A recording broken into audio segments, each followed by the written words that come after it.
Let's start this section by a discussion of variables, which are one of the most fundamental concepts in JavaScript and any other programming languages. In programming, we use a variable to store data temporarily in a computer's memory. So we store our data somewhere and give that memory location a name. And with this name, we can read the data at the given location in the future. Here's a metaphor. Think of the boxes you use to organize your stuff. You put your stuff in various boxes and put a label on each box. With this, you can easily find your stuff, right? A variable is like a box. What we put inside the box is the value that we assign to a variable, that's the data, and the label that we put on the box is the name of our variable. Now let's see this in code. So here in index.js, I'm going to declare a variable. Now previously, in the old days, before ES6, we used the var keyword to declare a variable. But there are issues with var, as you will find out later in the course. So going forward from ES6, the best practice is to use the let keyword to declare a variable. Now we need to give this variable a name or an identifier, and this is like the label we put on a box. So I'm going to call this name, and finally we need to terminate this declaration with a semicolon. Now let's log this on the console and see what we get. So console.log name. Once again, we need to terminate this statement with a semicolon. Save the changes, and here in the console we see undefined. So by default, variables that we define in JavaScript, their value is undefined. Now we can optionally initialize this variable.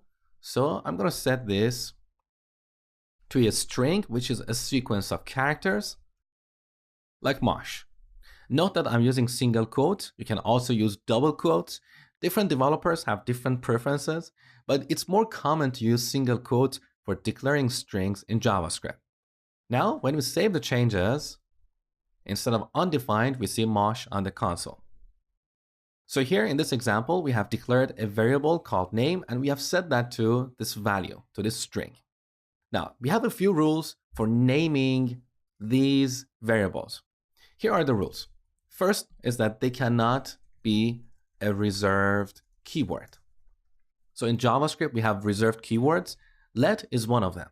We also have if, else, var, and so on. Now, you don't have to memorize this list. If you try to use one of these names, you're going to get an error. For example, if I change this to if, note this red underline. This is indicating that this is not a valid identifier, okay? So revert it back. Now, the second rule is that they should be meaningful. We want to have meaningful names, like meaningful labels. I've seen developers using names like A or B or A1 or I don't know, X. These variable names do not give us any clue what is the purpose of these variables. What kind of data are we storing at that memory location? So always use meaningful and descriptive names, okay? Now, back to name. The third rule is that they cannot start with a number. So we cannot have a variable like one name. But again, going back to the second rule, why would you want to call a variable one name? It's meaningless, right? So always use meaningful names. The fourth rule is that they cannot contain a space or hyphen. So if you have multiple words, you need to put them together. Here's an example. Let's imagine we want to declare a variable called first name. So first name, and note that here I'm using camel notation.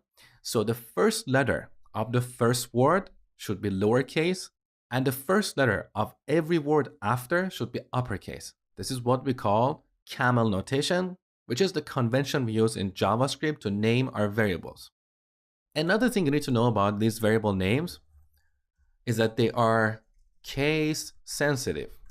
So if I declare another variable, call it first name, but make the F uppercase, these two variables are different.